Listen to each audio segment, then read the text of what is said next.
We should make that like black. Can't say that. We're live, by the way.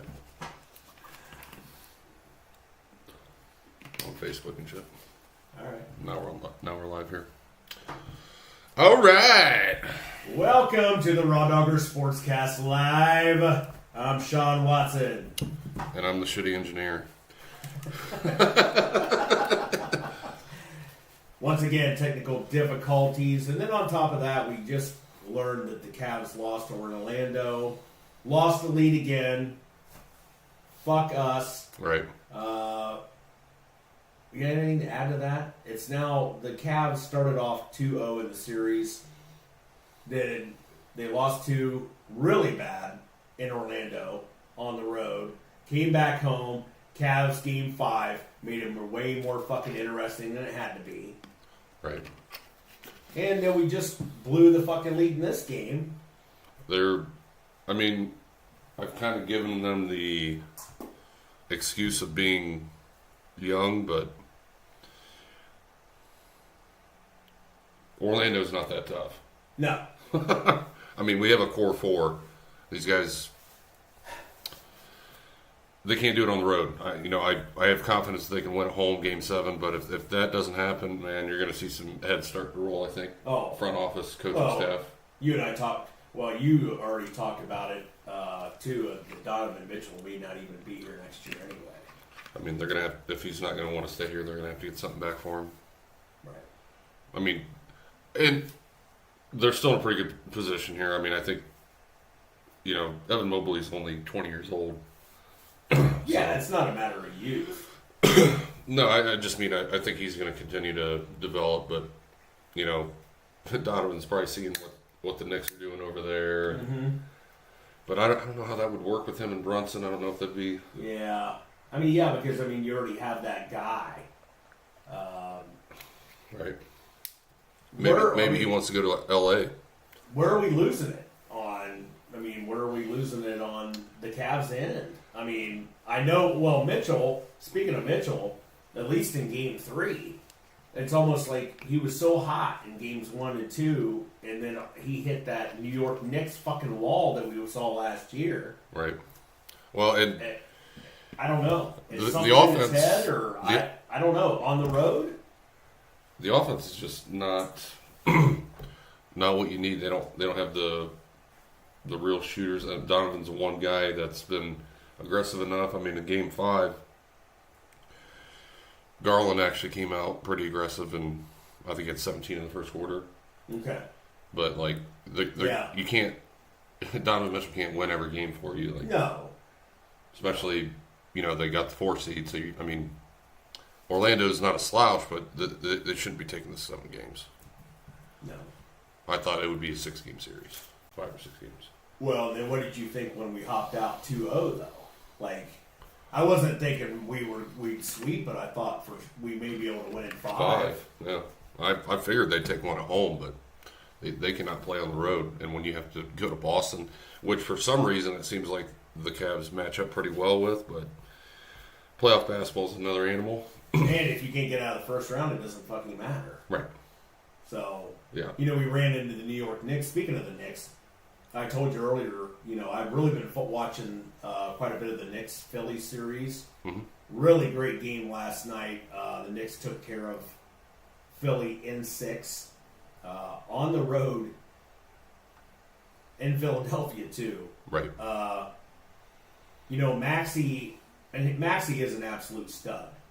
The 76ers won a game there where they probably should have fouled Maxey instead of him getting off of that hell of a 3 ball that he kind of chucked from way out to bring it even closer. But then on the flip side of it, the Knicks really had that game won last night. We thought, at least I did, I thought it was over with about 2:30 and change left in the game. And I think they were up by maybe 9, 10, 11 at that point. And I'm like, all you have to do at that point is just control the clock. Right. Philly wasn't fouling at that point, obviously. But the other thing is, I know the whole thing, Embiid's out there with looks like he needs another leg and another right eye. He's got the fucking Forrest Whitaker eye going for him out there. Yeah, that's sad. Embiid's there, wasting away in Philly. Yeah, wasting away in Philly, and they're going to make a move in the offseason. Yeah, I would think so. I would think so. And it'd be interesting to see really what happens with Giannis in Milwaukee up there. But, you know, they're like the oldest team in the league. I think that team's going to be the same team coming back next year. At one point last night, not to interrupt, but the one point last night, speaking of when we played the Knicks last year, the kind of excuse on our side was we didn't have the bench play. Right. Last night, at one point, it was in the fourth quarter. The Knicks had 5 points, 2 shots from their bench, to Philly's 38 points. And it was in the fourth. I mean, DiVincenzo and Hart and the stud. What's his name again? Brunson. Brunson. God. Yeah, His name? they just won that series without Julius Randle. Yeah. So I mean, the Knicks are cooking. Which, but it's still the Boston's East to lose. it is. But I wouldn't count them out. No. They're scrappy. And now they have, the Pacers are coming up next, Mm-hmm. and Pacers, Halliburton's no joke. I mean, that guy, the Pacers can score very quick. They can run a fast-paced game. I don't know. They're a different animal than the 76ers. I mean, the Pacers they're just different. Congrats to them, by the way, winning their first playoff series in 10 years. Yeah. So. And I mean, how long has Paul George not been there? Has it been that long? I didn't think it. Probably, I guess. I don't know how many years Paul George has been in the league, but Been a minute. yeah, it has. I mean, there was. I know in like 14-15 they were trying to bring him to Cleveland, and then the NBA shot that down. But they wouldn't shoot down Kevin Durant going to the fucking 73-win Warriors. Yeah, 73 Warriors are trying to team up with Kyrie in Brooklyn and Yeah. Devin Booker and KD and in Phoenix. Yeah, and then Bradley Beal. Bradley Beal. Got swept. Yeah. In They the did. first round. We're going to go ahead and save that for a little bit later. We have a patented segment here at the RawDawgers Sportscast we call the Crying Jordan segment, and we're going to save that. But without further ado, really what we want to get into is we covered live the first round of the draft last week. It was a lot of fun. We appreciate everybody getting in the chat, all the gifters out there. We hope to get some more gifters in there tonight. I know everybody's probably depressed now that, we have to force Game 7 in Cleveland. But you have the chance to go ahead and watch the late game tonight, which is the Mavericks-Clippers. Clippers trying to hold on at home at Dallas tonight for Game 6. What is that series at now? It's 3-2 Dallas. 3-2 Dallas. So, Doncic. And that's another loaded team. Yeah. Clippers. Yeah. They didn't block any of that bullshit, did they? No. When James Harden coming out there like a fucking meatball. Yeah. And the thing about Harden in that series is like the guy can get hot. I mean, you see flashes, but then he can get cold as fuck. Right. He can get absolutely cold as hell. So, where Doncic, for the most part, has stayed really consistent in that series. I mean, if the Clippers aren't playing their, I think Harden actually has to be Harden to win that game. I don't worry about Paul George. I worry about James Harden when it comes down to that series. So, Russell Westbrook, don't even get me started on that guy. Fuck him too. All right. Anyway, getting back to what we were talking about. That's garbage. The NFL draft. Hey, we want to know, anybody that's in the chat, TikTok, X, Facebook Live, YouTube, we want to know who won the draft. We're going to give us our opinions tonight. Don't really know who won it. I still really am not settled on it. And to be quite honest, we probably aren't really going to know who won the draft until maybe 5 years from now, to Right. be honest. Right. Well, and I think there's a pretty good chance that all or a very high percentage of these quarterbacks don't make it to Absolutely. their second contract. Absolutely. There could be, well, for instance, take Zach Wilson's year. 3 quarterbacks. It was Sunshine, Trevor Lawrence, Zach Wilson, Justin Fields. Fields in that draft. Yeah, Fields in that draft. Trey Lance. Yeah. Remember the Niners 3 first-round picks. made that move to go get Trey Lance. Now he is backing up Dak Prescott in Dallas. Yep. Speaking of Justin Fields, I don't know. I saw where Jalen Warren came out on Twitter saying that Fields might be used as a special teams guy. Did you see that? Yeah. No. Yeah, so it broke on Twitter the other day, and it's kind of a hubbub right now. Like, Fields may be used as a punt returner. I hope a whole bunch of weird shit happens in Pittsburgh. Oh, I mean, being Browns fans, I would love to see I hate it. that I now have to hate him. Mm-hmm. But, that's the territory. All right. Perfect. But winners of the NFL draft, to me, Go ahead. if you're going to call it right now, the Bears did what they wanted. They did. They got what they wanted. Yep. They got another wide receiver to add to an already loaded pass catching core. Right. Especially, they're picking 1 and 9. We've been there before. We have. So hopefully it works out better for Justin them. Gilbert. Yeah. That was at 7, though, so that was even worse. Yeah. Let me ask you this. In your opinion, is there a rookie quarterback, especially a number 1 draft pick, that's came into a better situation than Caleb Williams? Number 1 overall? Or Number 1 overall. Number 1 overall.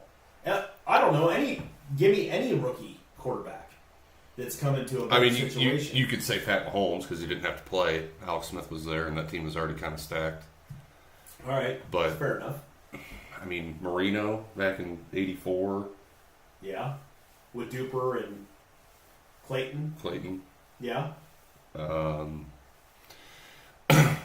You can't say Andrew Luck. He was the no. He was the main focal point there. Kind of made some people their careers there for a few years there in Indy. But yeah, no, first round. Especially 1 overall. You're going to a shit team. Even Baker here in Cleveland, that was you basically had Jarvis Landry. Yeah. And that was it. Njoku was a shell of himself. Mm-hmm. He didn't really. I don't even think played that much in 18. Well, yeah, he had a little bit of production in 18, but no, he was in the same draft as Miles. Mm-hmm. So he wasn't the Njoku that we know now. Right. It was the start of the turnaround. But yeah, that Chicago should be. Even with a rookie, they're going to be probably. I would say at least 9.5 over under. Yeah, that'll be interesting because then the next thing is going to be the NFL is going to announce the league schedules, and that's always a big highlight. It's amazing that how relevant the NFL keeps itself. Yeah. 365 days a year. They really try to shit on everybody else. And we were talking about last week, did the draft need to be that extravagant? Yeah. It's getting. It just I think it's going to get even more extravagant, but it's not going to get rolled back. No. And who knows what's going to happen in the future. It's good for the cities that get them, though. Yeah, and I do like that. I do like the fact that the NFL made that move. I think that's another. So it's not in New York every year. Really smart move on the NFL's part to start spreading it around a little bit. I wonder if they'll do any international drafts at some point. Yeah. I don't know about all that. I don't know if that. Well, if they get a team in. Well, yeah, that's true. Britain You know what? That's Germany. You know what? That is a good point. The NFL having a team down or having a game in Brazil this year, which is going to be a new location. But that's a good point. Maybe they would. That's a good way to create some buzz over there. It would. Yeah. I could see Germany or something like that. Yeah. They're gonna expand at some point. Right. they're making too much money not to. Sure. I mean, they're gonna add another game to the schedule here within the next year or two. Mhm. So Yeah. And Goodell kind of like, he more or less leaked that out right before right after the draft, or was it right before the draft? He was talking to somebody, and more or less he leaked that out. right, The NFL is definitely, he wouldn't be opposed to adding another regular season schedule, or another regular season game, dialing back possibly another preseason game, and then also adding a second bye week. It was also during that same conversation that the Super Bowl wouldn't be played until President's Day weekend. so another week. Which is also, well, that's why they're going to try to get another bye week in there. Which I mean, God, 18 games. I remember playing in high school. 10 games was enough. Jeez. Right. But then to solve another issue with everybody that's been complaining, hey, we should just make the Super Bowl Monday a national holiday. Then they're talking about moving to President's Day weekend. I mean, I'm still going to have to work on President's Day. Right. But a lot of the federal employees, at least, or a lot of people that really have some posh schedules, will be able to at least have President's Day off. Right. And instead of, celebrating our forefathers, we're going to be... Celebrating the only way America knows how. Yeah. And not getting up till noon, hair of the dog. All that good stuff. All that good shit. And, you might be Aben in the fucking toilet, as your celebration. All right. Anyway, please get in the chat. Tell us who you think the winners of the draft are. Tell us who your favorite team is. Do you think that they might have been the winners of the draft? Tell us your reason. Get in TikTok or chat or on Facebook Live. Tell us what you think. Good or bad. We're willing to listen to whatever it is you have to say. I know who didn't win. Buffalo. Yes, we are going to get to that. We're definitely on board. We during the actual live broadcast we did last week, I think I was like, "What in the hell are they doing?" But we'll get into that. Are you a little bit upset maybe about like the draft? To me, I mean, the draft is another holiday for me. It's like Christmas, New Year's rolled into one, or at least one of those two holidays at least equal to that. Right. But what makes the draft so fun to me is to start seeing the shell game, start seeing the deals that are being made, the reaches that could be The Michael Penix Jr. Yes. extravaganza. What do you think? Was it underwhelming as far as that goes? I mean, to me, it was underwhelming as far as the real big Movement. deals that were being made. Yeah, even with, you had a couple of guys down since he went out of Cincinnati. I thought maybe there might be some movement there, but, that's probably people, bitch about contracts, and it's going to be interesting to see if the wide receiver, I can't think of his name. T. Higgins, yeah. If he's going to hold out or whatever, being on the franchise tag, because he wants a big payday. Yeah. I don't see how Cincy could do it. I don't either, but I also feel like T. Higgins needs to play on his franchise tag, because we went down this road before where guys have held out and they come back and they're just not the same player. Yeah, and I mean, the guy's still going to make north of $21 million. Yeah, guaranteed. Yeah, guaranteed money. So, let's go ahead and get into it, though. We'll go ahead and get into the Vikings a little bit. Reaching on a QB. There's been a lot of discussion on this. Vikings did make a move.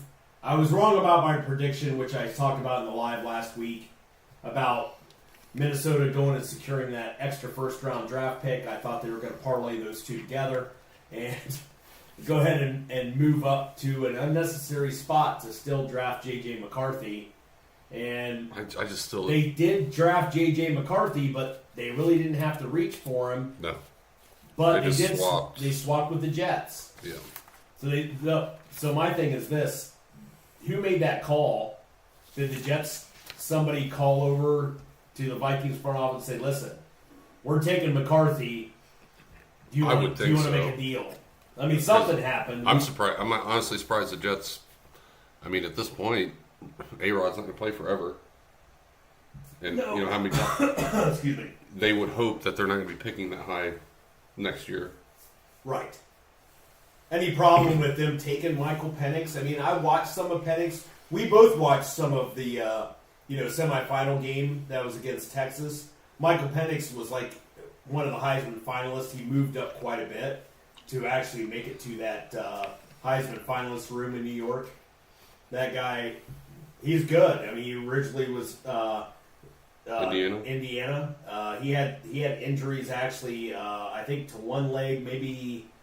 I don't know if it's an ACL, MCL, something there, but also his throwing shoulder. He also, I mean, so kudos to him making that transfer, getting the hell out of Hoosier country, going to Washington. The guy's a lefty quarterback. And speaking of the Bears taking Roma Dunze, basically his number one receiver, it hit number 9. Yep. So, the biggest shock, I guess, to everybody, and I was too at the time the draft happened, was you guys just went and got Kirk Cousins for $180 million, $100 million guaranteed for 4 years. Talk about cashing in.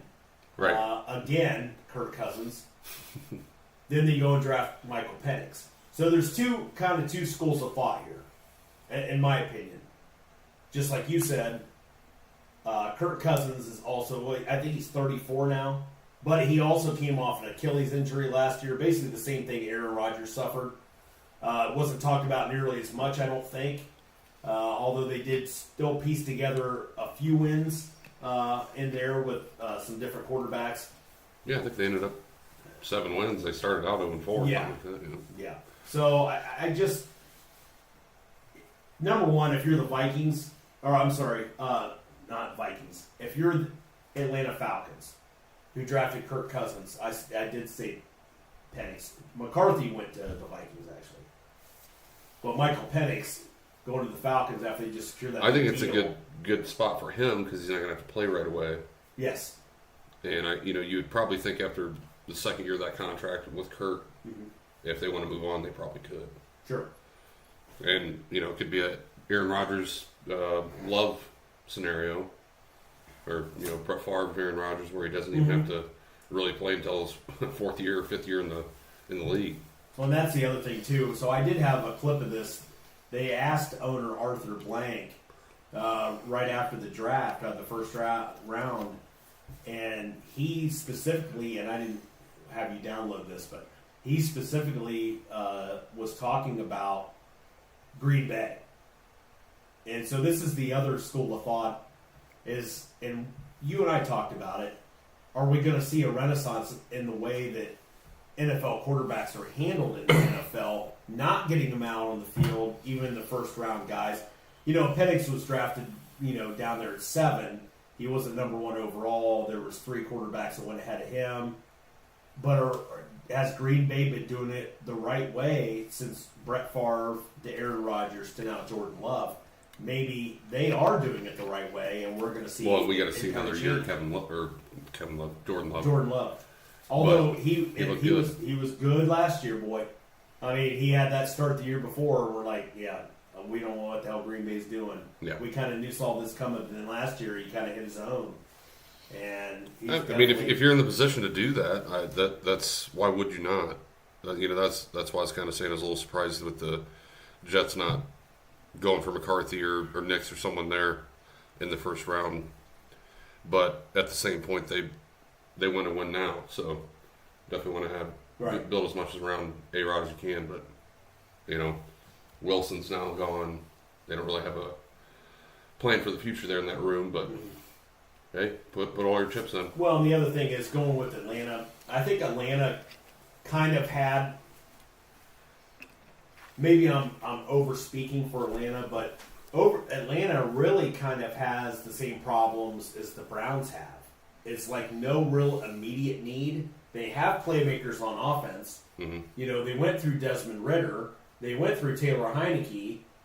And really, they were still had the possibility of winning that division into the very last week last year. Right. If it wasn't for poor quarterback play. But then you go and you get Kirk Cousins. So then you're thinking to yourself, though, why in the hell are you going drafting Michael Penix? So I understand. And, you know, hats off to Atlanta. You know, because we've always kind of been down on this too. Atlanta seems to always draft like best available, regardless of need. And Yeah. I feel like Atlanta, you know, they got some new pieces in that GM room. And, of course, they had to go to the podium directly right after that pick, after the round one. We'll see. You know, we'll see what happens. And if Kirk Cousins doesn't come back on that Achilles, or doesn't come back from Achilles well, you got Michael Penix waiting there. Right. If he does, let's say the Atlanta Falcons go and they win that division this coming year. Let's say that they have, you know, it's still the South. You can still win that division with 10 wins. Oh, yeah. Probably with 9. Yeah. Again. Well, let's say that you go and win 10, you win 10 with Kirk Cousins, or 11, let's say. And then Michael Penix still gets to sit. Right. Still gets to learn from Kirk Cousins. And we're going back to go ahead and sitting that quarterback that you drafted in the first round. So it's kind of a win-win situation. I can understand from Atlanta. And like I said, hats off to them for actually possibly thinking this through, if that's what their plan is. Well, like I said, they don't have very many pressing needs. There's plenty of there for Kirk to work with. Mm-hmm. You know, the only thing that I would have maybe seen would, if Joe Alt was still there, or Yeah. you know, a tackle or something like that. But their offensive line isn't horrible. So Yeah, it's not horrible, but, you know, you can always, you know, you always take offensive linemen and corners. yeah, You know, it's like you never can have enough of those guys. yeah. Well, and you know, we were talking today about this new tackle rule. I think that's Yes. why you've seen all these offensive players go Right. in the first round. Great 'cause point. Yeah, I should have brought that up, but they set a new NFL draft record this year for the first round with 23 offensive players. It was like 14 or 15 in a row. Wasn't it? Yeah, right, to start the draft. Mhm. Before you ever even saw, you know, your first defensive guy come off the board. So it looks like it was The UCLA defensive end. Liatu Lada, and that guy there with the Colts. Reach! I'm going to say it right now. Everyone out there, you know. Yeah, but everybody was kind of, because talk about injury history. That dude had all the injury Yes, history. he did. Yes, he did. But You know, who knows? He- Who knows what? We know this. a little bit of film I seen. Going back to the Sounds like he had a Minnesota motor. Vikings, though, the Minnesota Vikings not only made that trade with the Jets to go ahead and get Penix, but then after they saw Liatu, is that how you say it? I Yeah. guess. Dallas Turner, linebacker, but also kind of a Edge. defensive edge guy, Yeah. defensive end guy, dropped down. Minnesota Vikings makes a deal with the Jaguars, jumps back up and grabs Dallas Turner. And Minnesota, that's really kind of what they need. You know, besides that quarterback room, they need to, you know, make that defense. They need to side of the ball. rebolster that defense. Yeah, It's- they need to get younger. yeah. We've talked about it, how slow they've gotten. Yeah, so, you know, good for And them. that's all going to hinge on JJ anyway. But Yeah. they needed to definitely put some stock on the defense there. Right. Well, and you had Josh Jacobs, I think. Josh Jacobs came from the Raiders, right? Yeah. Or no, not Jacobs went to Green Bay. Oh, yeah. And then Aaron Jones went to, which I actually, as much as I hate to say it, that's probably a pretty good back for J.J. McCarthy to have. Yeah. Get out of the backfield. Really, yeah, get out of the backfield. Still gives him an outlet. He's a pass catching type of back. Yeah. I mean, I can see it. Yep. So, all right. Let's move on here a little bit. Once again, get in the chat. Tell us what you thought about your team Or tell us who you think won the draft or did shitty in the draft. Okay? Moving on here. Speaking of the Chargers drafting at 5, after their 3 quarterback-hungry teams went 1, 2, 3, Right. Harbaugh takes basically what a lot of people are considering a generational talent at offensive tackle out of Notre Dame. And we watched him. They really highlighted him quite a bit when Ohio State played him. You know, we are North Central Ohio guys, Buckeye fans here as well. Joe Alt. Are you surprised that Harbaugh took him? Although we do know that Justin Herbert had that hand injury that ended his season early last year. But I guess what I'm saying is, are you surprised that Harbaugh went ahead and took that type of guy rather than taking a defensive guy because he's more of a defensive first type head coach? Well, if you have the chance to get a generational tackle, it's a pretty easy decision. I was actually more surprised that they didn't try to load up on some weapons on the outside for him because, losing Keenan Allen, Mike Williams. Yeah. Both, right? Yeah. Yeah. Where'd Williams end up where did going? he end up? Was it Tampa? No, I think he just saw. I can't remember right now, actually, where you'd have to look that up. But I know Keenan Allen, he's kind of on a 1-year rental with the Bears. Yeah. Speaking of Caleb Williams, He's 32-year-old. Where did Mike Williams go? Release. Has he signed anywhere? Yeah, he signed with somebody. Because right there is at the Colts. No, that's against the Colts. Jets. Okay, yeah. All right. So he's going to be another weapon for A-Rod coming out of here. So then you're going to have Garrett Wilson, and you're going to have Mike Williams. And Mike Williams also suffering that ACL injury last year, too. I had that guy in fantasy, and fuck me. So, perfect. Right. Every time it always seems. Of course, there's always injuries in fantasy. Right. But man, oh man, when that guy, when you're counting on him to kind of be your 1 or 1A, and then he goes down with that, basically a season-ending injury. Okay, so back to it. Harbaugh. And I know that there's a lot of skepticism going into draft night 2 that came out the week, at least the day before, 24 hours before, kind of like the whole thing with Cincinnati and T. Higgins and Hendricks. That was kind of planted, I'm sure, that they wanted to get that out before the draft. Right. Let people know, hey, we want to get paid. Right. Go ahead and move us. It'd be a lot cooler if you did. But Jim Harbaugh going with Alt. Also, maybe wants to not make the same mistakes that Brandon Staley, his predecessor, made by not protecting that quarterback. And Brandon Staley, quite honestly, he got ran out of town. He got ran out of that fucking locker. Well, we've been waiting for 2 years for that guy. Right. But it really came to fruition this year, especially I remember it was that Thursday night game against the Raiders where the Raiders set a franchise record and almost an NFL record running the score up on the on the LA Chargers that nobody gives a fuck about in LA, by the way. Right. Hardly anybody cares about the Rams, let alone the Chargers, who probably should have stayed in San Diego. I can make the argument that, maybe they should have kept playing in a soccer stadium. I don't know. And the people in San Diego, they had great support there. Yeah. Raiders are in Vegas now, but that kind of seems like cash cow for. Yeah. It's weird. Yeah. The Raiders have moved a lot.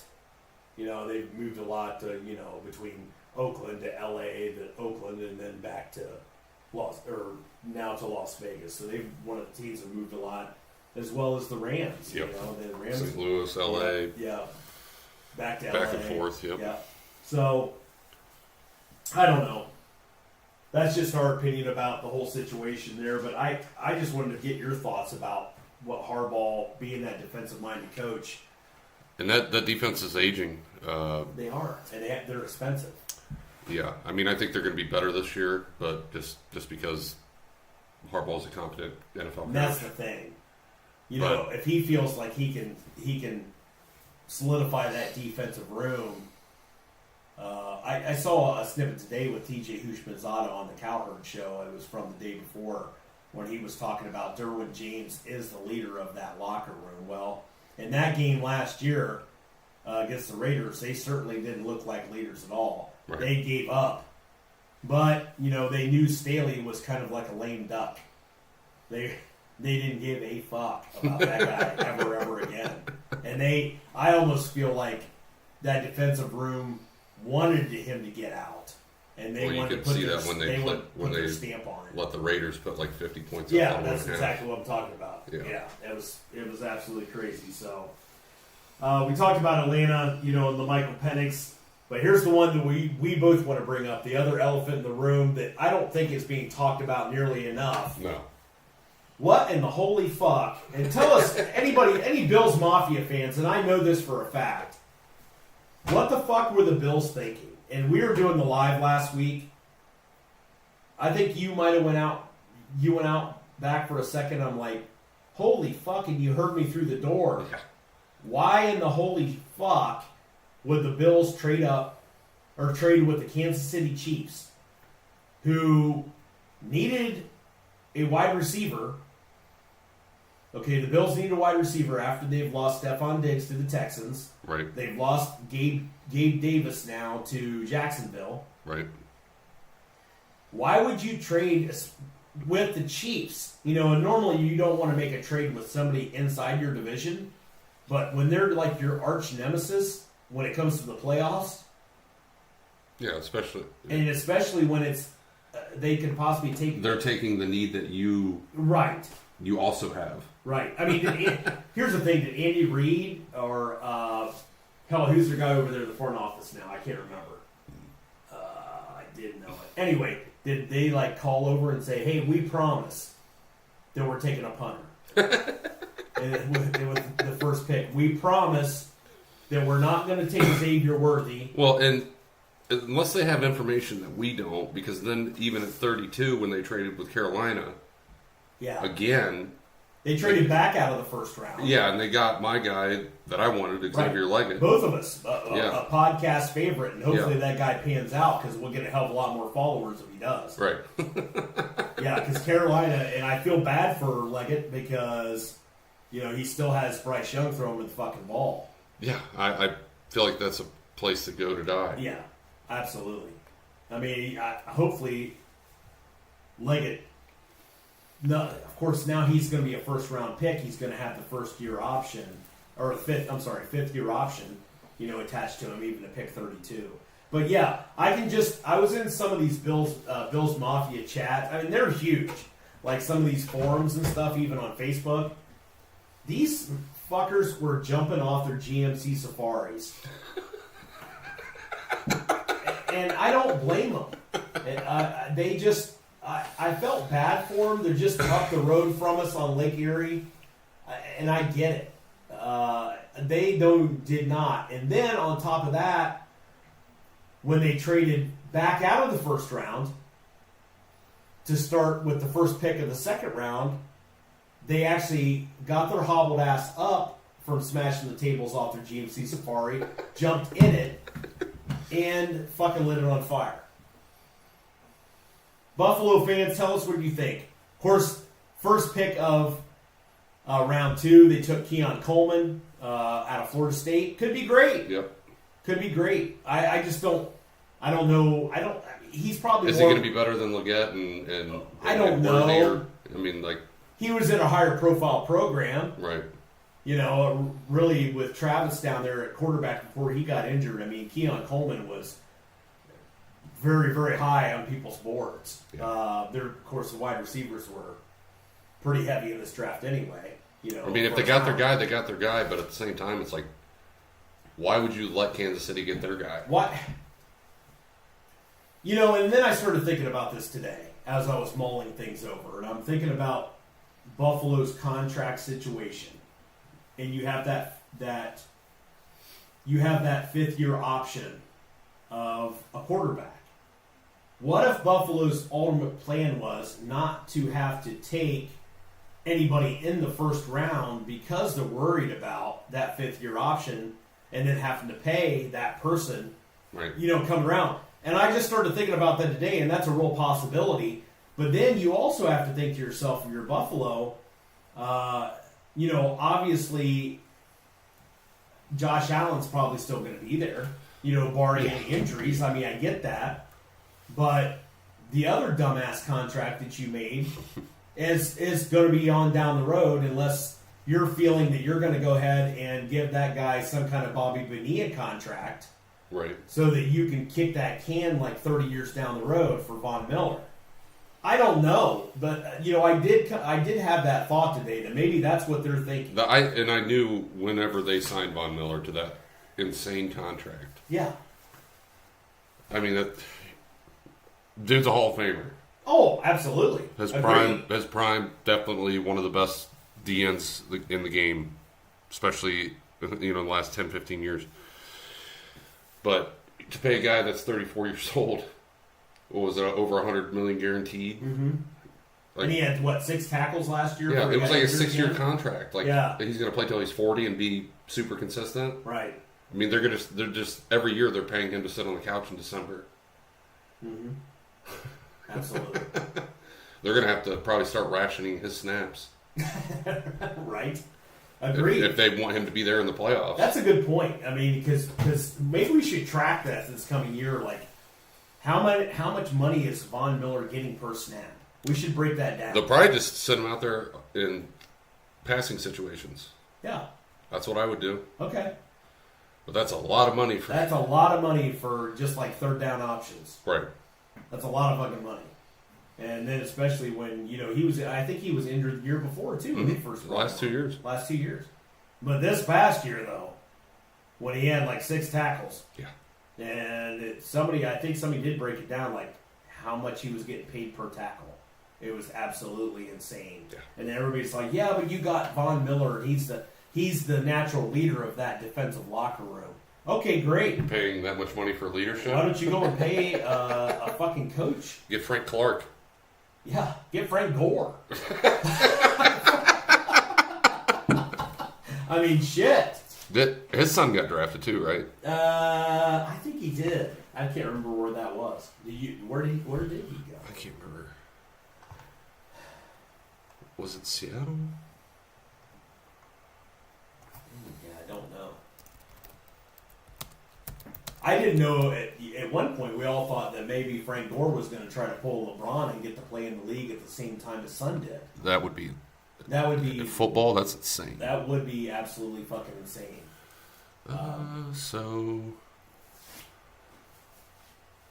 Bills. Oh, He did go to Buffalo.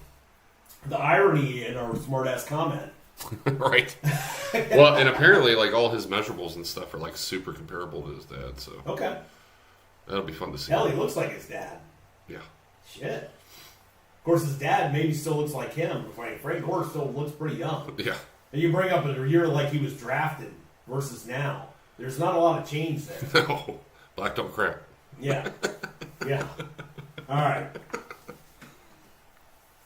Tell us, Bills fans, what were you doing? Do you have to go out and get a new minivan? You're going to need a new one to get, to go to your tailgating areas, especially when you're opening up the new Highmark Stadium. What are you going to do? What are you going to drive there in? You've already lit yourself on fire. Or do you feel good about what Buffalo did? And them spending $1 billion for a stadium that doesn't have a freaking roof. Right on the lake. I think the worst snow belt you possibly could be in. Do we really want to open up this can of worms again? I already told you earlier today I'm starting to lean your way. Yeah. But the attraction to me, it's not so much even the football end of it, with the Browns possibly, building a dome stadium in Brook Park. Which it seems like that's what's going to happen. Yeah. Selfishly, we like it because we are south of Cleveland, so it's going to make the drive even better. And then you don't have to fuck around and go downtown. I feel bad for the business owners that are down there and that, you know, they get a lot of revenue off of that. But, you know, I talked to somebody at work who's a Browns fan. Well, they're a big Browns fan. And they're like, yeah, but how about, why do that to the small guy?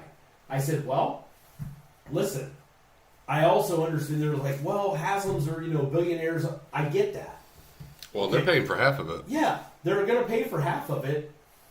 Shouldn't the community probably also pay for that? Because you're going to reap the benefits of that, being a small business owner. And I'm all about small business owners. I am. Right. But you're also going to reap the benefits. You're also going to take more of a downward spiral if the Browns do leave downtown Cleveland.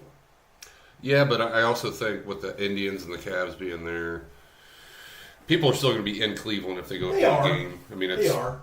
People don't. I mean, it's the airport's literally right before you go over the bridge, pretty much. So it sucks that it's not going to be downtown Cleveland, but at the same time, like anybody that's ever been up there, it's a pain in the ass to find parking. Right. And then she was also worried about, well, we're going to lose the Browns' name again like we did. I said, no, you're not going to. No. I said, Orchard Park is fucking fucking 45 minutes outside of there. Yeah. Okay, you're not losing that again. It's not like they're relocating to the next major city, you know, that's clear over on the East Coast or wherever the hell. It's not like... it's a suburb of Cleveland. If the Browns moved to Columbus, they'd still be the Columbus Browns. Right. Okay, that was a whole different situation, you know, when that shit happened back in 95, 96. Yeah. So, it's not going to happen. It's still going to be the Browns. Yeah. And Brook Park's not that far. No, it's a suburb of Cleveland. But it's probably a 20-minute drive from where... For us coming up from the south, where we're a little bit more rural, let's say, it's a lot more advantageous for us for it to be at Brook Park. Okay. Because then you don't get stuck in all the bullshit I think downtown Cleveland. Even people in Cleveland probably like it because all that congestion on Sundays. Oh, yeah. God. Yeah. And it's a pain in the ass to get out of there. Night games, it's a pain in the ass. Well, I was up there one year. It was the Browns preseason game. It was also, I was at an Indians game. Mm-hmm. And also the Cleveland Air Show was fucking going on at the same time. So you can imagine the headache of trying to get out during that time. Yeah. That is definitely a lot. You know, yeah. Anyway. All right. Moving along, like I said, tell us what you liked about your team's draft. If you didn't like it, just, you know, give us a shout out. Got anybody in the chat, Ryan, over there on TikTok? Nobody in Chit Chat. There's some people watching on Get in there, dickheads. On Twitter. Yeah.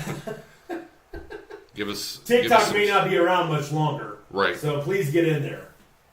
We don't even know what these GIFs that we got last week. We don't know if the GIFs with a T, not with, you know, like the video imagery shit. We're probably going to get it in yen. Yeah, could be. Seems like 370,000 yen, which is also we're going to like be jerking off out this cents. window. Yeah. Right, exactly. We might have got that last week and we just didn't even know it. All right. I do want to move on to the team, if you haven't noticed already. Even anybody that's over on TikTok, we are huge Browns fans here in North Central Ohio. Cleveland Browns pick. The Cleveland Browns. Last year, the Cleveland Browns are not going to have a first-round pick. You know, barring trade. Yeah, barring trade due to the Deshaun Watson trade. Of course, I don't think it's not going to happen. They would have to be like an absolute, like, crushing season for the Browns for Andrew Berry's position to even be remotely. It would have to be an all-time Browns season. Which we have seen before. We lived through the 0-16. Yeah. So we feel you, Detroit. Well, when we gotta see back-to-back years here, mm-hmm. and it's kind of getting to the point where is Stefanski going to sign an extension or mm-hmm. and Andrew Berry? Like they said, they're working on it, but yeah, I did read the news. They're working on it. Well, maybe they're waiting on the NFL schedule to come out. Be like, hey, you're not getting anything until we see who we have to till play. week 6. Yeah, well, that too. All right, so Browns picked it. Pick 54. It was 54 in the second round, second day. we were all kind of salivating at that point. The Browns go ahead and select hometown kid. I think he was actually originally from Cleveland, wasn't he? I think around so. that area. I think so. Out of Ohio State. Wasn't he Glenville? Yeah. That's right. Michael Hall Jr., defensive tackle. Pro Football Focus had him rated as the third best interior defensive lineman in the draft. Has some great swim moves, off the ball quick. He's 6'2", 290. That's one of the drawbacks about him that's on all the reports that I read, was that he is a bit small for his size. Now, does that mean that he could bulk up? You'd love to see it, but even at 6'2", you're not probably growing much more. No. I mean, even if he gets that's still decent size. He's not going to be playing the one tech. He's going to be a 3-4. Well, they also said he has the 3.5 capability, though, too. And, of course, you and I talked about it earlier today, and I feel like, well, if you have this guy, and he's considered the third best by Pro Football Focus, and you get him down at 54, that's kind of a steal. Mm-hmm. Okay, especially with how much offense, how many offensive players have went. It's kind of a steal getting where we got him. Well, there was a lot of talk of, if he would have stayed there at Ohio State for another year, he'd probably be a top 20 pick next year. Right. So. But the kid probably... And he's not going to have to come in here and play a whole lot. I think he's going to be rotational. Right. Because they still have Tomlinson and Shelby Harris and... Siaki Ika. Yeah, right? be interesting. Who's still our project. It'll be interesting to see if he sees the field a bit more this year. Right. But, he's a run stuffer. And he was... Well, going back to, all the reports that I read about Michael Hall, and I did watch a little bit of clips filmed today on him as well, that he can get beat on the run. That's what we do not want. So they're talking about his high level of play strength may not be there. He's able to get double teamed, and especially on rushing down situations. Mm-hmm. But as far as develop that while you're going out there on third downs this year. Yeah. But he lives in the backfield. Right. And all the guys at Pro Football Focus, I think over at Bleacher Report, were basically saying the same thing. One of the big clips they brought up for him was not this past year's against Notre Dame, but actually the year before when he basically smoked the quarterback behind Joe Alt, who got drafted at 5, and then he basically smoked. It wasn't Sam Hartman then. Who was the quarterback for Notre Dame? Because Hartman came out of Wake Forest for like his 10th year of eligibility, I think. Anyway, he smoked him in Columbus. I mean, it was just a downright. He burnt that offensive lineman that was on Notre Dame. No, I mean, and again, I think the draft, a lot of it is, are these guys going to the right spot? I think he's not going to have to be a huge part, barring injury, of the defensive line this year. Mm-hmm. He can grow a little bit. He's young, and if he can be a good penetrator there in the middle of that line on third downs, that'd be good. That'd be awesome. Any help Miles can get is always appreciated. Right. And you brought up a good point, too. When I texted you and I said, looks like, maybe the Browns are starting to change the culture a little bit, getting, more of these Ohio State players that Pittsburgh generally would take. Yeah. And I said, we DeJuan finally Jones figured out that Ohio State produces NFL talent after 20 years of never drafting. Right. 30. Yeah. 30 amazingly. Yeah. Going way back. But you brought up, Denzel Ward, who completely slipped my mind.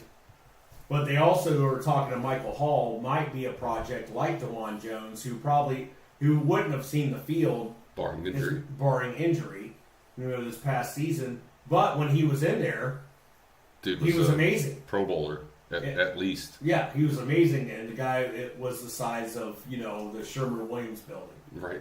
He was just absolutely incredible over there right tackle. So hopefully, probably going to be starting there this year. Yeah, and hopefully, if they're talking about Michael Hall being a project, maybe he won't be as big of a project as He's going to be in that top 3-4 rotation, I think. Right. Going in there. I could see him getting 20 snaps a game, at the very least.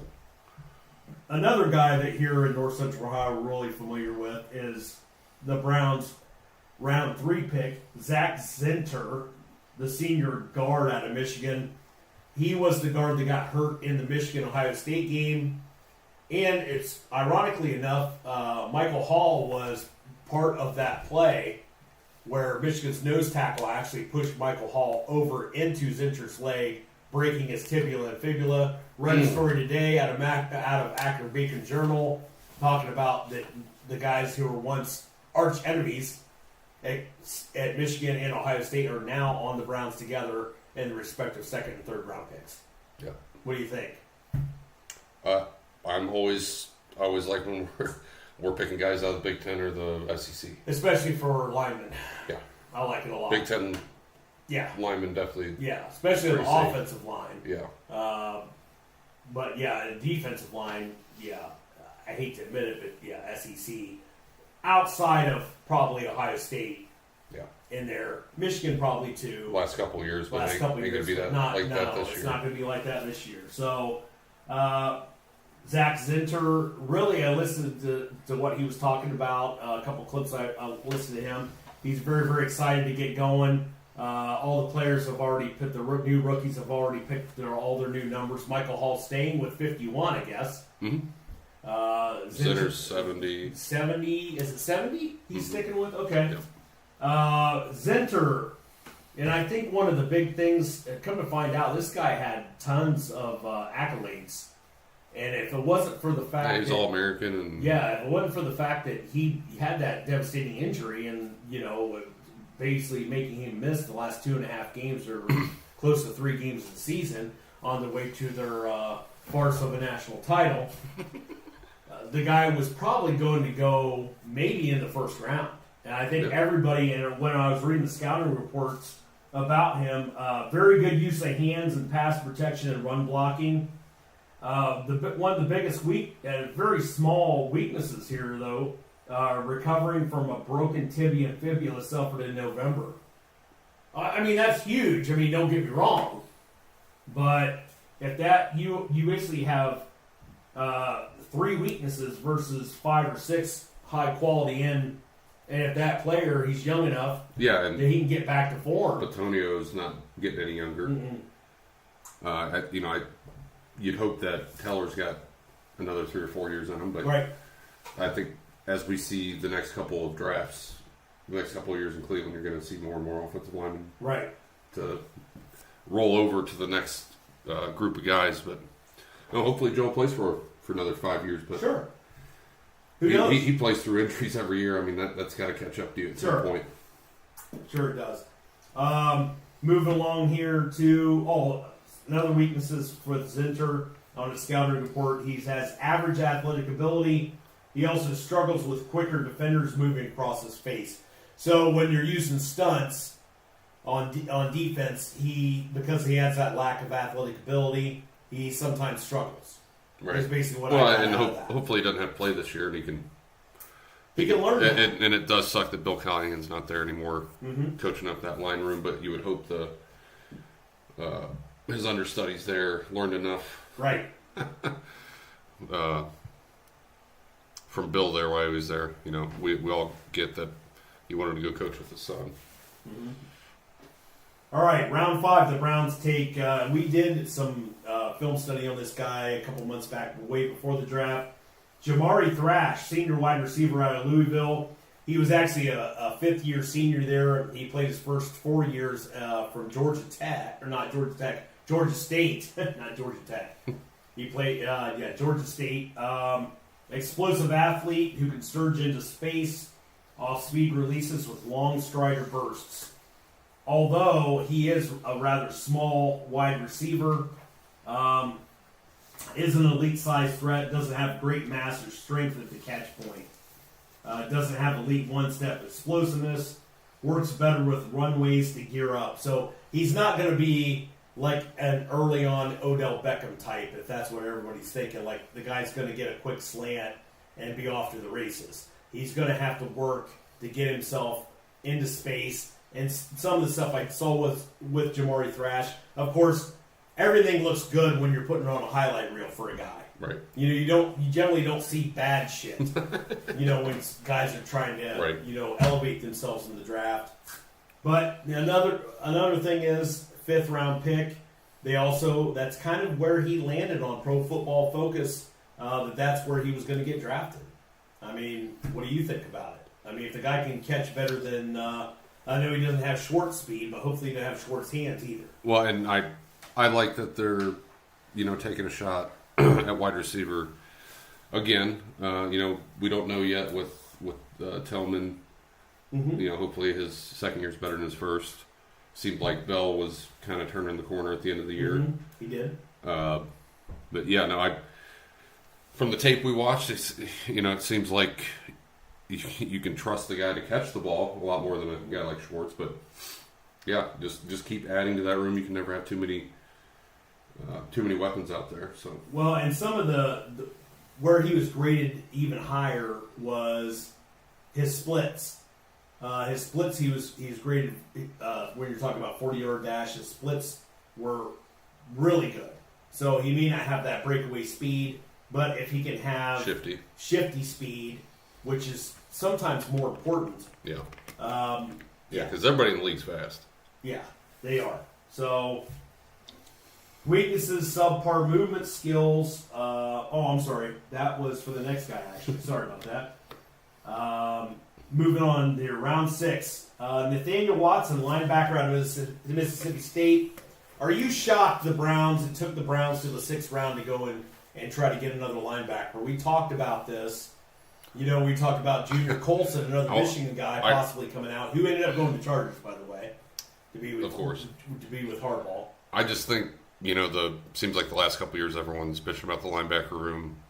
I mean, they added the linebacker from Minnesota. You have JOK, who's a all-pro talent there. Taki's gone, but I think they're going to be playing a lot of 4-2-5. Yeah. More than your traditional 4-3. I like when Tony Fields is on the field. I feel like he's a solid enough linebacker. He's very athletic. Right.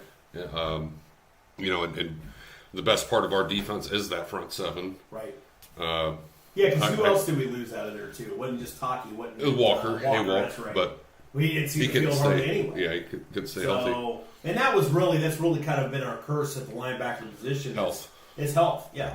It absolutely is with the Browns. Well, and also the guy that they found last year out of camp, I can't even pronounce his last name, but he seemed pretty like there's some more upside there. So I'm not worried about the linebacker room. Okay. They actually seem to draft that position pretty well. Okay, which would explain why they waited until round 6 to go and get that guy. If you're trying to fill Fields was a 6th rounder, I think, or 5th rounder. Fill other needs, and Barry generally has a pretty good feel as they get guys in the later round. I mean, Emerson came out in the 3rd, right? Mm-hmm. So, who knows? Highly productive, a surge tackler with very few misses when tackling in the box. Physical run defender, not afraid to throw his body around and has some pop behind his pads. His weaknesses, subpar movement skills overall that affect his coverage skills and ability to cover running backs and tight ends, not good. Okay, will also get juked out by ball carriers when tackling in space. So, of course, he played in the SEC, Mississippi State, not exactly a great... He's going to start special teams coverage. Yeah, I'm sure he is. Yeah. I'm sure he is. So he'll learn that there, right? Yeah. How to go ahead and play the coverage. Yeah, and that's probably more of a Ventrone pick than... Okay. You know what I mean? That's fair enough. Because even Jacob Phillips is there. Talk about a guy that hasn't seen the field, but maybe he gets healthy this year. And I gotta get a drink. Go ahead, cover it. And hopefully he does see the field this year and plays well, because he was the 3rd round pick out of LSU, who, when he does see the field, it seems like his PFF grades and stuff are pretty spot on. But yeah, I'm not worried about that linebacker room. I nothing in this draft. I mean, they picked Miles Harden, Miles Harden Jr. out of South Dakota, another corner. It seems like they know how to draft that position as well. Right. And they're probably anticipating the departure of. What do I think about Houston? Houston's loading up, man. You know what they got in the first round? Actually, I know they traded back out. Yeah, they didn't take in the first round, did they? I think Houston's going to be right there to win that division with Jacksonville. Yep. Marcus.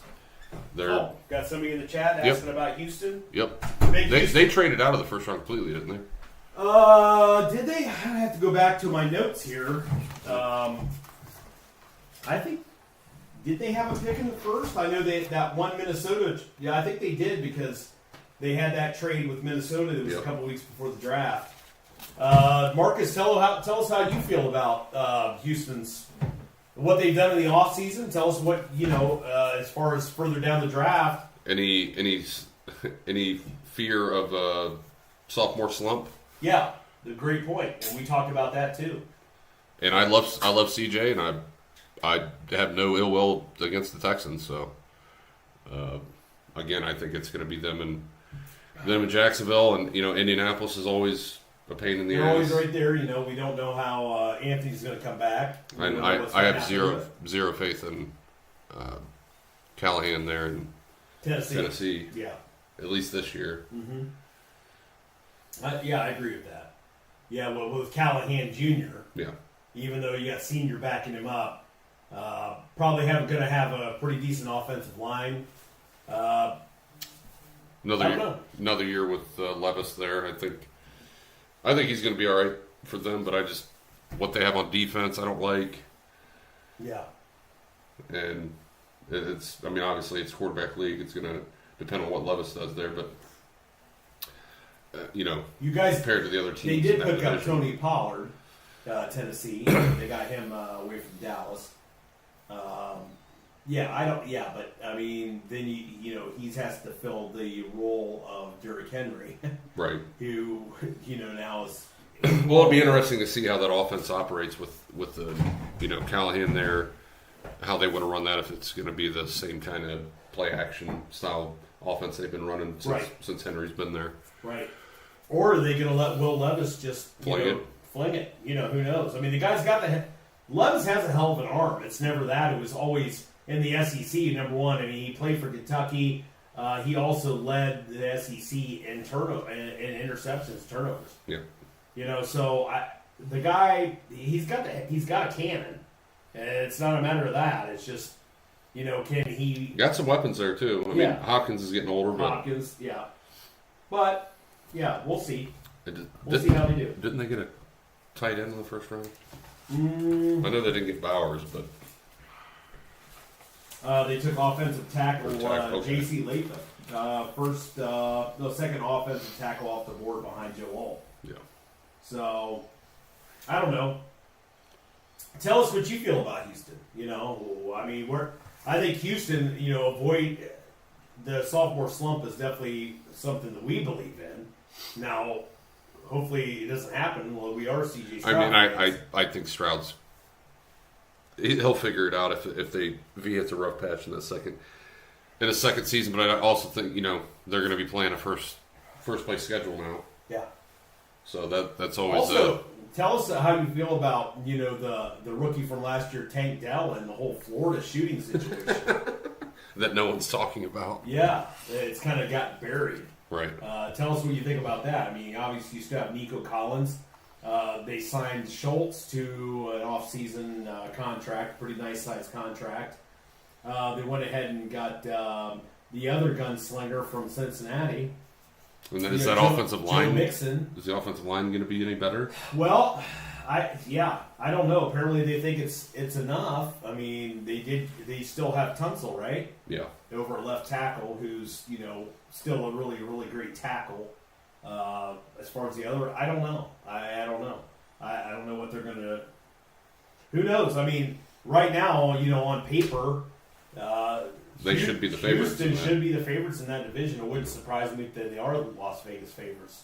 Especially with how they kind of overachieved if you want to say that in the first. I mean, I think everybody can agree that they definitely overachieved. Yeah, I knew they were going to get better. I didn't think they'd be winning the division. Winning the division, yeah, absolutely. All right. Moving on here. Browns had 2 7-round picks. Miles Harden, junior cornerback out of South Dakota. Not South Dakota State. South Dakota. So, they talk about this guy possibly becoming that slot corner that we all teams really, really want. Right. And we know, going back to this, we probably should mention this. Greg Newsome went ahead and secured his 5th-year option with the Browns just this last week, to the tune of $13 million and change, all guaranteed, because he was also a first-round pick. We don't really want him in that slot position, though. We kind of learned that. He's much better on the outside. Don't really know why the Browns maybe they have. I don't know. Maybe tried to put Emerson more into that slot position and let Newsome stay on the outside. I don't know if he can play that. But they're saying that this guy here, they hope that's going to be his I like specialty. the other guy they drafted out of Northwestern last year. Oh, yeah. Yeah. What's his name? I can't remember. What's his name? But they did. You're right. He looked good when he was out there. Because when he was playing a lot in the slot. I don't mind Greg Newsome in the slot. He got beat up in that Houston game, and that could be a multiple different things. But, I mean, he has some games where he looks like a number 1 corner out there. Mm-hmm. Then he has some games where he gets absolutely toasted. Yeah. So hopefully he can put it all together this year and try to tell me a better corner room in the NFL. Yeah. I don't think you can find it. No, and I agree. I think we're right up there with one of the better defensive lines. So you marry those two together, I think you're going to see another top 5 defense in Cleveland. Mm-hmm. As long as, injuries. Right. Knock on wood. So Miles Harden, 7th-round pick out of South Dakota. Also an older guy. Something I've noticed, too, on a lot of these scouting reports, which is kind of anti what Andrew Berry does. There's a lot of these guys. Now, some of this is due to COVID. A lot of the players, all of them, for the most part, of being older, coming out of their COVID eligibility and getting that extra year. But yeah, Andrew Berry generally, for the most part, doesn't draft guys that are older, and all these guys are quite a bit older. That he drafted in this draft this year. Well, we're in a winning window right now. They're trying to get. They're going to guys that are seasoned, maybe a little bit more.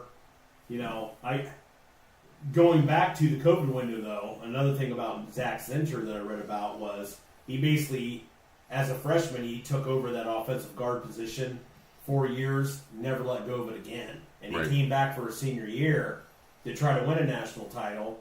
Of course, they did. If you want to call it that.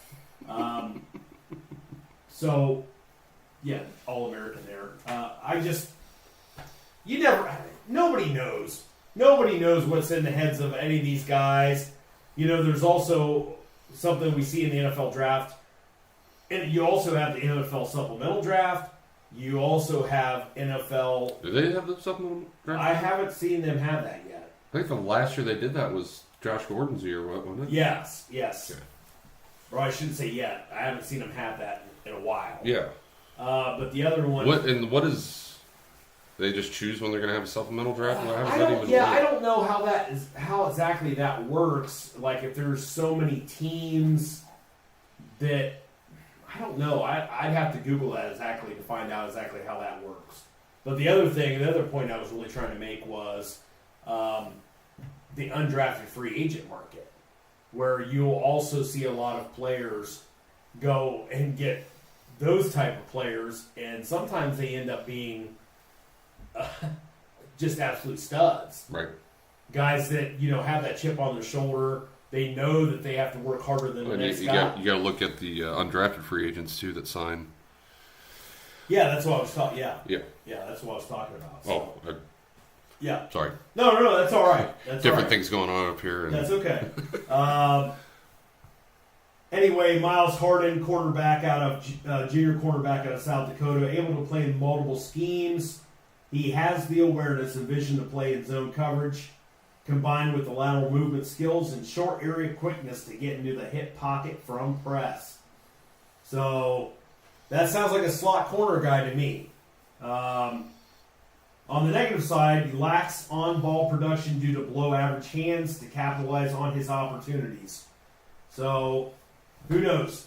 Can be slow to sink hips and transition at the top of routes, allowing too much separation, which can be a really, really bad problem.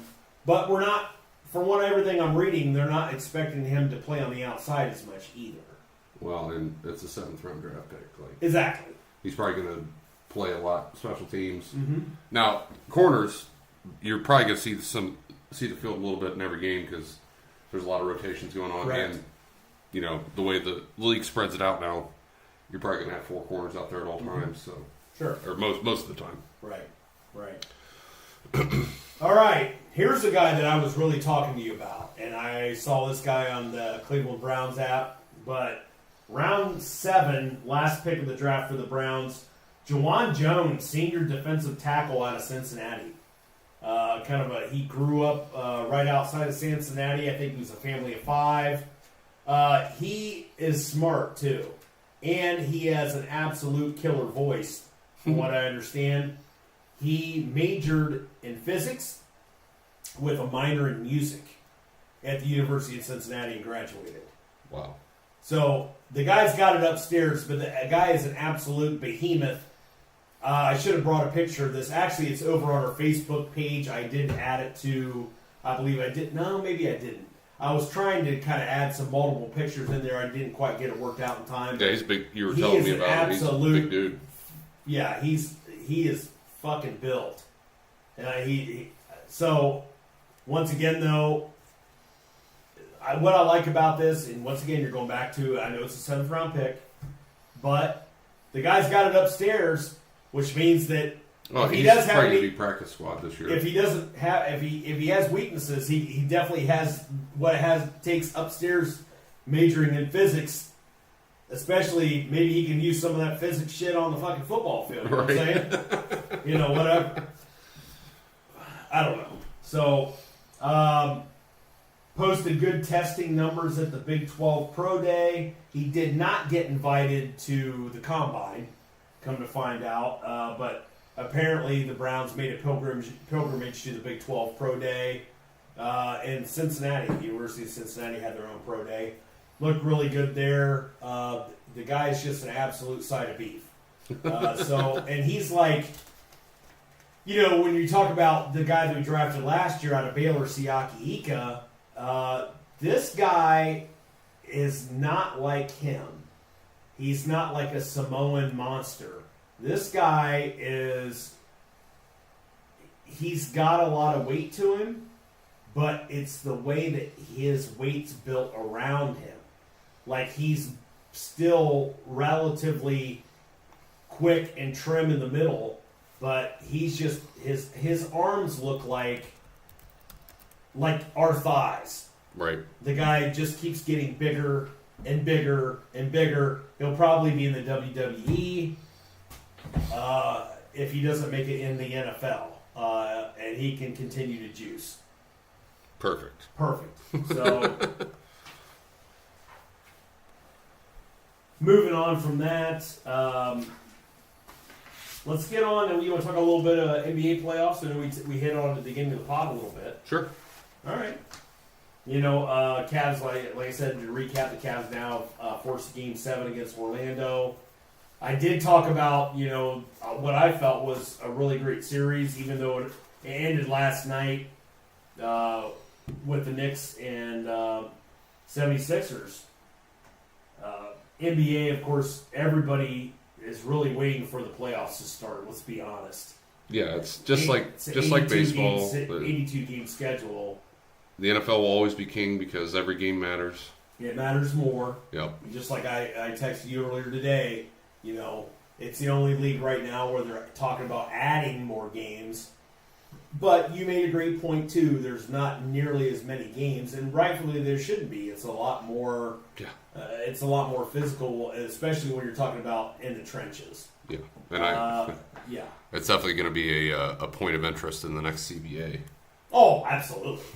I mean, absolutely. Playing 2 more games than honest. I still like the 16 game schedule, but okay.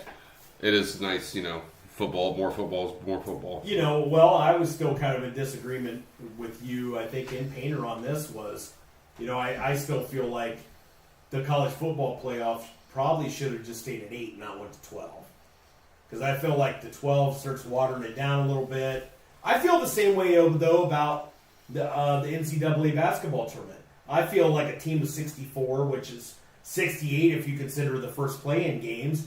I think it's unnecessary because none of those teams are going to win in the end. There are teams that make it far, and I'm not saying they do. But when's the last time we actually had a team, that won the son of a bitch? Well, I think the closest one, Butler? VCU. Yeah, VCU or Butler, right? Yeah. Like those two. But VCU was like a 13 seed. I think Yeah. they made it to a Final Four. Mm-hmm. George Washington. Yeah, they did.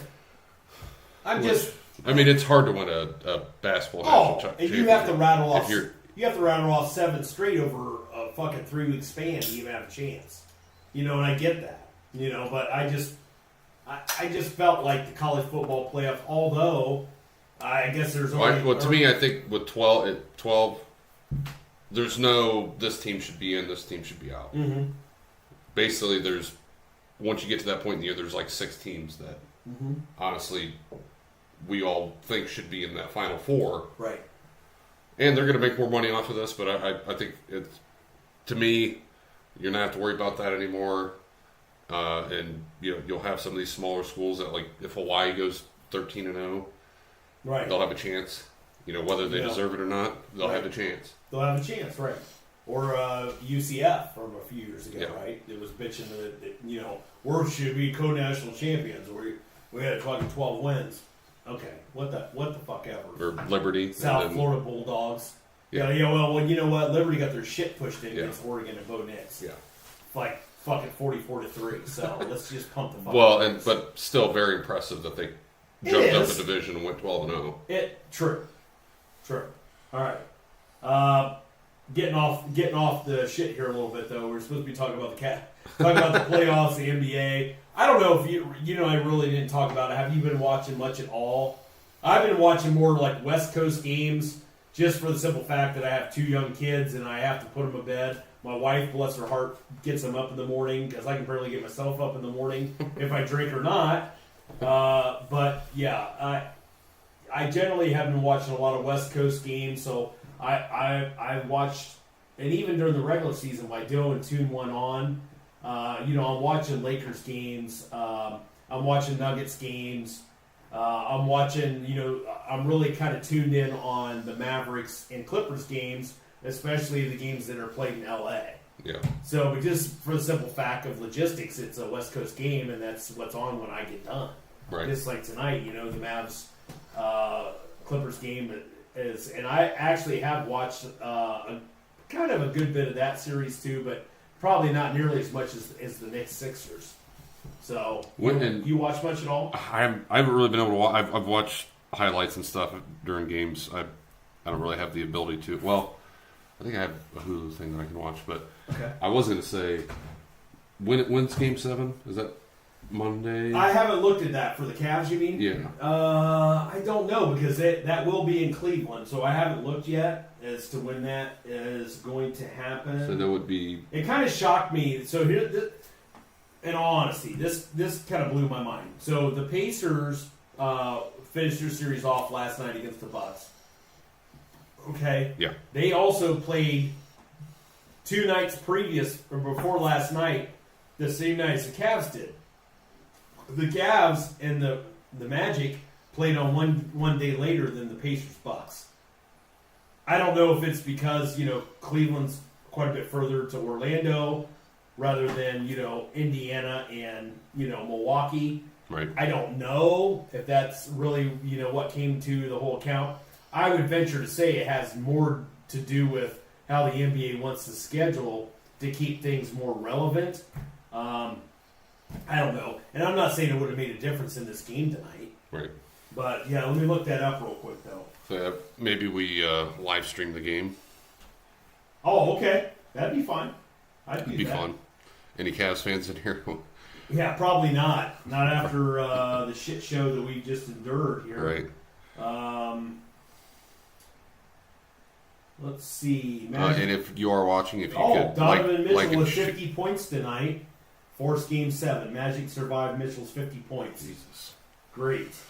Again, he can't do it by himself. No. He's not. He's a great player, but he's not like LeBron prime type. No. Yeah. No. Like, no, we're not. Yeah. Nowhere near that. We're not. We're not doing that. Let's see. Let me look over the NBA. I'm getting sidetracked again here. Okay. But if you are watching this, if you could like the video, if you're on TikTok or I see we have some people watching the stream on Twitter or X, whatever you want to call it. Right. I kind of look forward to this, not to get off the Cavs Game 7, but Game 1, Timberwolves Nuggets, starts tomorrow night over on TNT. Sunday, actually. That's going to be a good series. Yeah, Sunday. What Magic at Cavs. What seed did Minnesota end up getting? They got the 2. Okay, and right? then Denver's 3. No, I thought Denver got the 1. Were they the ones? No. Or was no? Wait a minute. Was LA Minnesota was the 7 1? seed, so they played 2. Or was Minnesota the? No, because they wouldn't have Minnesota and Denver playing in the next round already, right? If one was the 1 and one was the 2. Yeah, they wouldn't meet till the conference. Okay. So Western, OKC was 1. Who? Oh, Oklahoma. Okay, yeah. Denver's 2, Minnesota 3. Yeah. Yeah, so they're 2-3. So actually, Oklahoma City's got big rest. Or wait. I was just looking at that's division standings. Give me the conference. Okay, so yeah, OKC is 1. Okay. Nuggets 2, Timberwolves 3.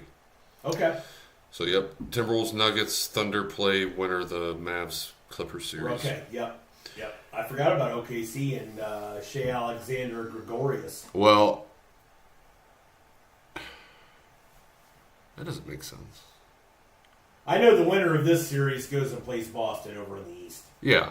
That's already been determined. Does that make sense to you though? Like, wouldn't the 1 seed get the lower seed? They should. Because Pacers are the 6th seed. We're 4 and Magic's 5. You would think or the Knicks. The Knicks are playing the Pacers. Well, the Knicks are 2. Okay. Right. But the Celtics, and they already have that there. I would think that the 6th seed would play the 1 seed. Yeah, so basically what you're saying is you feel like Orlando should be playing the Knicks. If Orlando or the Cavs should be playing the Knicks. Yeah, Orlando or Cleveland should be playing the Knicks. That's what I would think. But again, like I said earlier in the pod, I think for whatever reason, Cleveland matches up pretty well with Boston. Mm-hmm. But you still got to win this Game 7. So yeah. And the simple fact that, Boston took care of it like OKC. They took care of business early. Yeah. And now, on top of being what many people... Well, the Cavs are young.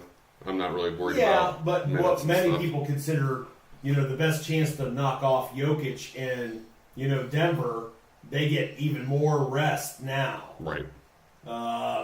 With Jason Tatum and that Denver-Minnesota series should be Porzingis. I mean, let's not forget that they got that guy too. Yeah, they're loaded. Yeah, and they're healthy. And Jaylen Brown. Yep. So even if fucking Tatum's out, Jaylen Brown's still a dog. Yeah. So I mean, let's not forget about that either. So yeah, what they don't need is extra rest. If anything, you were hoping that Jimmy Butler with his fucked up hairdo would go ahead and take Boston at least to 6. Yeah. And make them play for it a little bit. Right. So, I don't know. I'm really into NBA playoffs. I always have been. It's the regular season, and that I think I'm not in the minority here. That people really have a problem watching. it's just so. Playoff basketball is a lot relentless. It's next level. You Yeah. just even said it. It's just next level. Of course, the NFL is too, but the NFL also every game matters so much. Right, and you can't half-ass football. Right. Yeah, that's true. Or you will get cut. Yeah, and you can't take game nights off. Right. Yeah, so I mean that's kind of a big deal. You can, but then you have to say, "Oh, I'm injured, I can't play." Right. So, all right. Or just be Johnny Manziel and go get fucked up in Vegas. True. True. I watched it. Speaking of snippets, I watched him at some new burger joint talking about how great the burgers were the other day, and somebody said, "Can he even afford that burger?" Cocaine is not cheap. Good thing for Manziel. It looks like he gained a little bit of that Skeletor weight back after going on his fucking bender for, losing 30, 40 pounds. Yeah. So, all right. Let's move along. Anybody that's big NBA fans, you want to tell us your takes? Utmost respect. I'm going to tell you this right now. And I saw what Jalen Brunson did to the Cavs and shit last year. Jalen Brunson is that fucking guy. Yeah. He is just that guy. The Knicks are not going to be an easy out for anyone. Yeah. I mean, the Pacers series, I think, is going to be tougher for them. But it's not going to surprise me if the Knicks... let's put it this way. It wouldn't surprise me if the Pacers kind of ran through them in 5 games, or the Knicks ran through them in 5 games. I mean, Tyrese Halliburton, if they get going, they can just keep fucking running the score. But they got to get going. Right. And they are, like I said, they are fast. I just think also what helps the Knicks too is the fact that they had the playoffs from last year, so they have the experience from last year, where the Pacers don't. Right. So I think that means a lot. But let's not be coy about it either. If it's not Boston and Denver in the finals, some shit's got to really happen.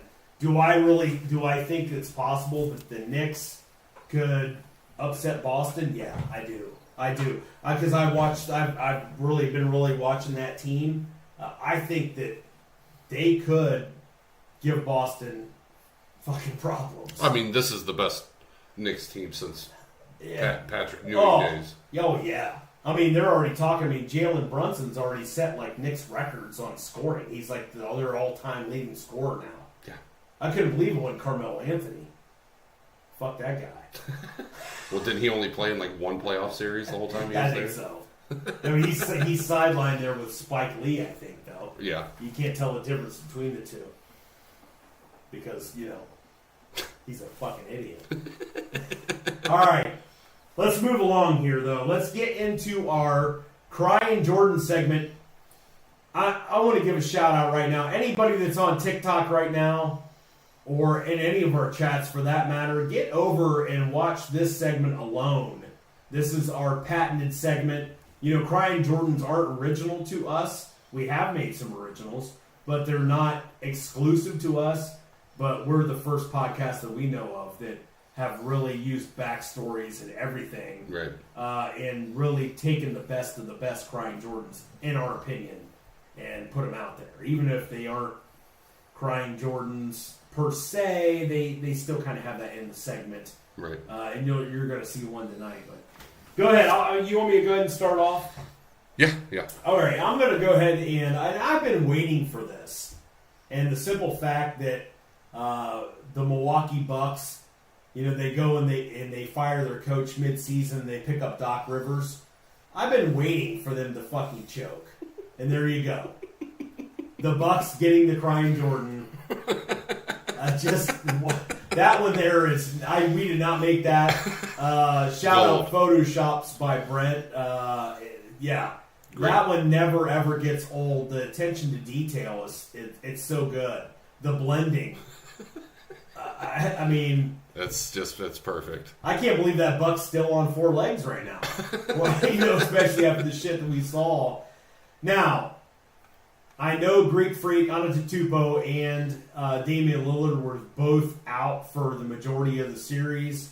But Damian Lillard came back last night, had 28 points, And the Bucks still lost by like fucking 35. Yeah. To the big Pacers. time. They got smoked. They're the oldest team in the NBA. Oh, that's right. Oh, Brooke Lopez too. That big fucking cornbread fuck. That guy there. Oof. He is like the modern day Bill Laimbeer. That guy. Right. He is just an absolute fucking oof on his feet.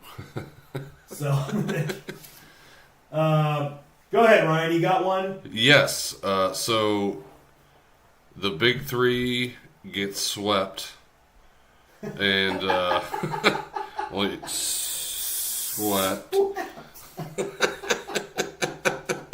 Devin Booker, and you got Kevin Durant over there. It'll be interesting to see what happens with Kevin Durant. If he, everybody's talking about LeBron, cutting ties with the Lakers now. You know what? We should just throw it out there right now. What's going to happen first? Kevin Durant moving on from the Suns or LeBron moving on from the Lakers? I think that's a great poll, actually. Yeah. What's going to happen first, Ryan? What do you think? First of all, we need to find out if LeBron's coming back. Yeah, is he coming back? Okay, which he put out a tweet the other night after the Lakers lost in their series to Denver 4-1. And I'll tell you what, you and I both talked about it. Denver, the Lakers had their chances. Right. Lakers gave up. There was one game in there where they blew a 20-point lead. And it always felt like the Lakers had to play their absolute best game. And credit to AD. The guy played a hell of a fucking series. Right. And you can't pin this on AD. You know who you can kind of pin it on? D'Angelo Russell. Fucking putting up, 0 from 8 from 3 land. At least in one of those games. That guy there, woo! Right. And I know all the LeBron haters will be like, yeah, well, what about LeBron? Well, okay. Whatever. LeBron's still the most consistent guy on the court. Yeah. In year 21. Yeah. He's still putting up like 21, 8, and 6. God, if he was on Cleveland right now. Oh, God. Who would we give up? I mean, just that. Would you? Jared Okay, Allen. let's do this. Let's play this kind of scenario too. Go ahead and put that poll up. But let's go ahead and play this scenario though. Bronny left USC. He's going in the draft. We talked about this already, but also keeping his eligibility, which is super smart. He has the ability, if he's not drafted in the NBA, to go ahead and go back to college. He also entered the transfer portal. Is he going to go ahead and get picked up by Ohio State? He's let. I was going to say he's let all the. He has all of his options open, and I get it. And I think might be the big tipping point of LeBron playing or leaving or whatever is if LA wants to take. Which why wouldn't they?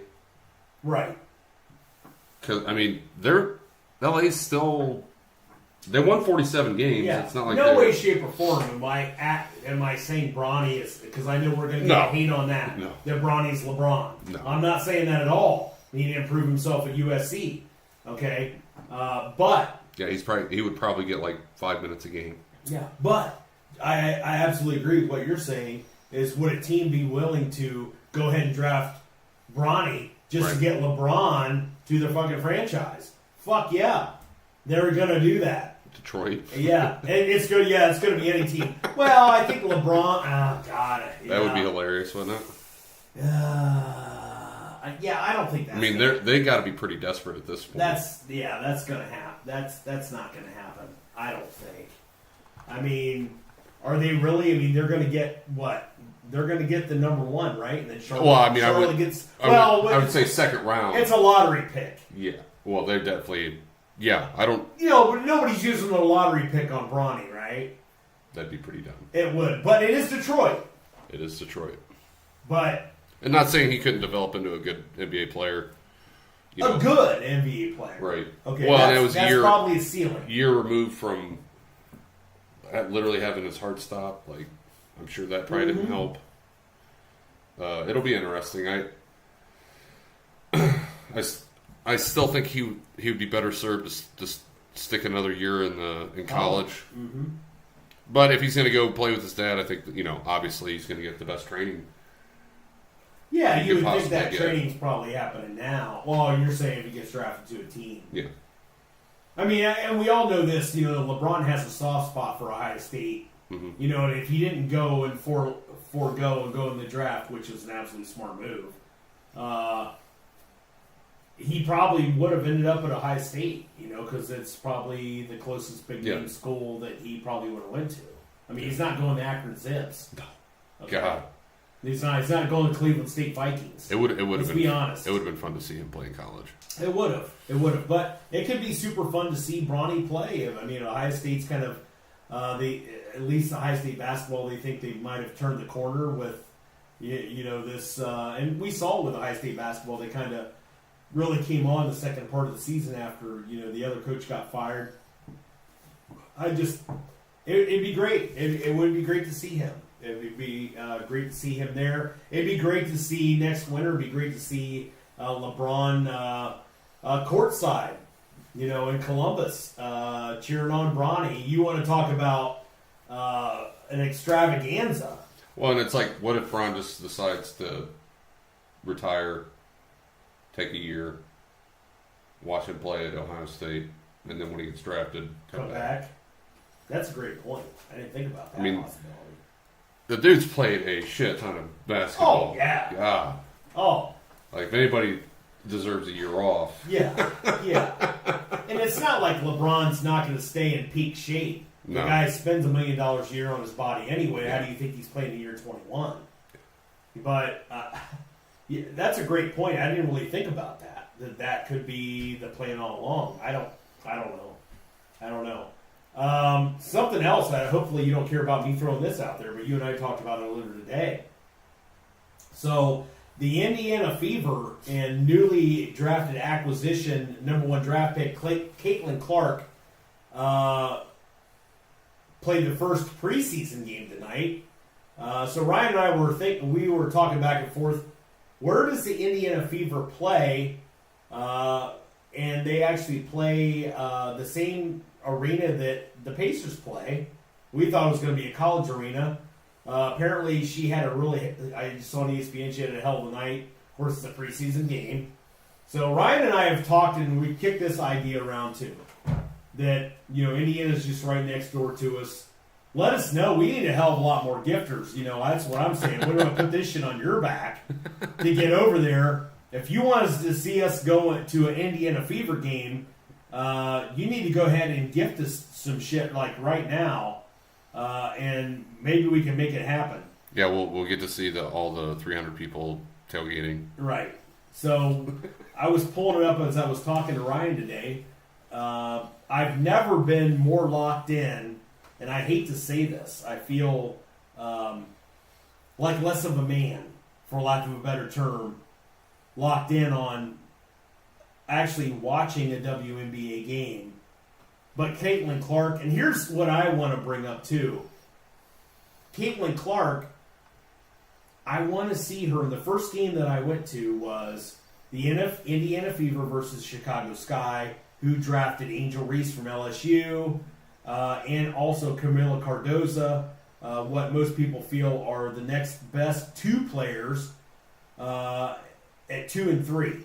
Now, everybody, well, I shouldn't say everybody should know this, but the New York Liberty and the Las Vegas Aces, the Aces have now won the WNBA championship the last 2 years. Of course, they want to have their say about it. But I think, I actually got on Ticketmaster today and I looked at that first game and I couldn't believe that it was $132.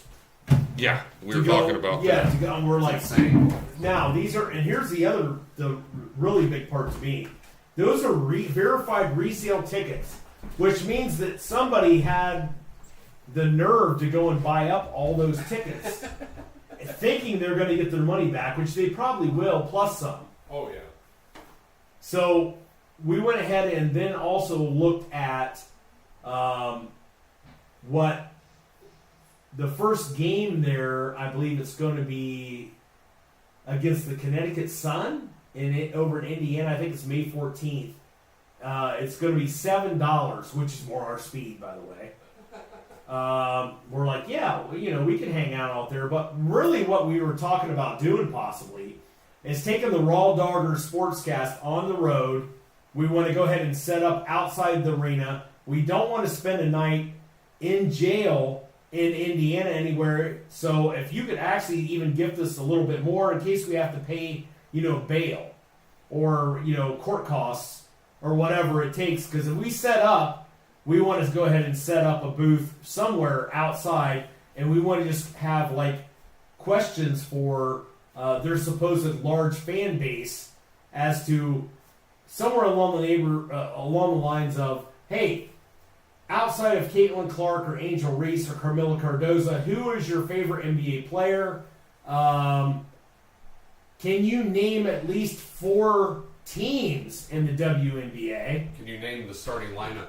Yeah, great point. Can you name the Indiana Fever starting lineup tonight?